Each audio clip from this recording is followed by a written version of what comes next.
Hi viewers, இப்போ vegetable biryani எப்படி பண்ணுறதுன்னு பார்க்கலாம்.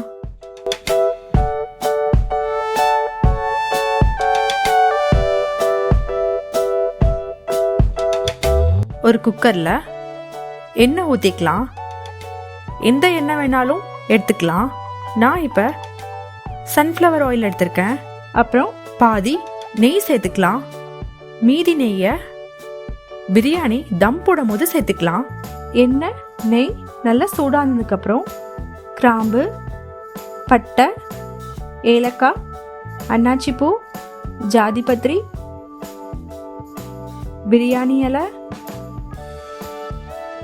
முழு மிளகு எல்லாம் சேர்த்து நல்லா பொரிஞ்சு வந்ததுக்கப்புறம் வெங்காயம் சேர்த்துடலாம்.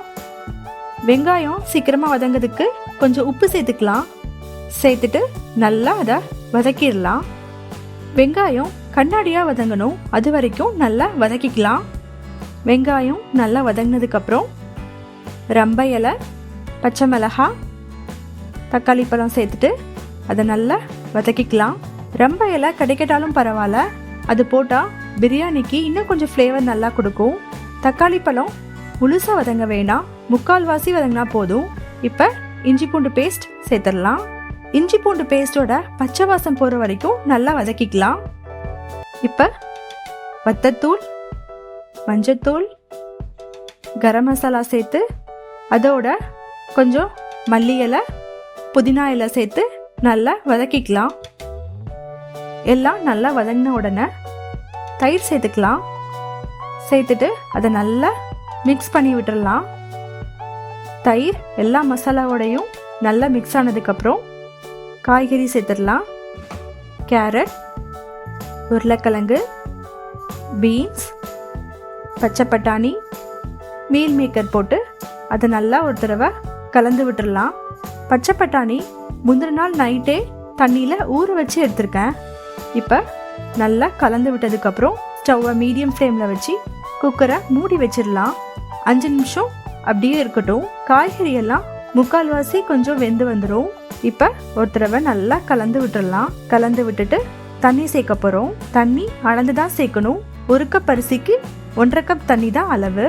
நான் 1 கப் தண்ணியும் 1/2 கப்புக்கு தேங்காய் பால் சேர்க்குறேன். தேங்காய் பால் ரொம்ப சேர்க்கக்கூடாது. 250 கிராம் அரிசிக்கு 1/4 கப் தேங்காய் பூ எடுத்து அதில் பால் எடுத்து சேர்க்கணும். இப்போ அதை நல்லா கலந்து விட்டுடலாம். ஸ்டவ்வை ஹை ஃப்ளேமில் வச்சுக்கோங்க. தண்ணி நல்லா கொதிச்சதுக்கப்புறம் அரிசி போட்டுடலாம். அரிசி போடுறதுக்கு முன்னாடி எப்போதும் உப்பு செக் பண்ணிக்கோங்க. உப்பு நல்லா தித்திப்பாக இருக்கணும். இப்போ மெதுவாக கலந்து விட்டுடலாம். ரொம்ப மெதுவாக பண்ணணும், இல்லைன்னா அரிசியெல்லாம் உடஞ்சிரும். இப்போ ஸ்டவ் ஹை ஃப்ளேமில் தான் இருக்கணும். குக்கரை மூடி 3லேருந்து 4 நிமிஷம் வெயிட் பண்ணலாம். இப்போ திறந்து பார்க்கலாம். அரிசியும் தண்ணியும் சம அளவு வந்துடுச்சு. இப்போ லேசாக கீழேருந்து லைட்டாக கிளறி விட்டுடலாம். அப்படி சமப்படுத்திட்டு ஸ்டவ்வை சிம்மில் வச்சுக்கோங்க. அதுக்கு மேலே கொஞ்சம் நெய் ஊற்றிடலாம். அதோட மல்லி இலை சேர்த்துட்டு அப்புறம் கொஞ்சம் புதினாலையும் சேர்த்துக்கலாம். இப்போ குக்கரை மூடி விசில் போட்டு 15 நிமிஷம் அப்படியே சிம்லையே இருக்கட்டும். 15 நிமிஷத்துக்கு அப்புறம் ஸ்டவ்வை ஆஃப் பண்ணிடலாம். குக்கரை உடனே திறந்து பார்க்காதீங்க. 10 நிமிஷத்துக்கு அப்புறம் திறந்து பாருங்க. அப்போதான் அரிசி இன்னும் நல்லா உதிரியாக வரும். இப்போ திறந்து பார்க்கலாம். பாருங்க, அரிசி எதுவுமே உடையலை, நல்லா உதிரி உதிரியாக வந்திருக்கு. Vegetable biryani ready. இந்த ரெசிபி உங்களுக்கு பிடிச்சிருந்தா ரெட் அண்ட் கிரீன் ரெசிபீஸ்க்கு சப்ஸ்கிரைப் பண்ணுங்கள்.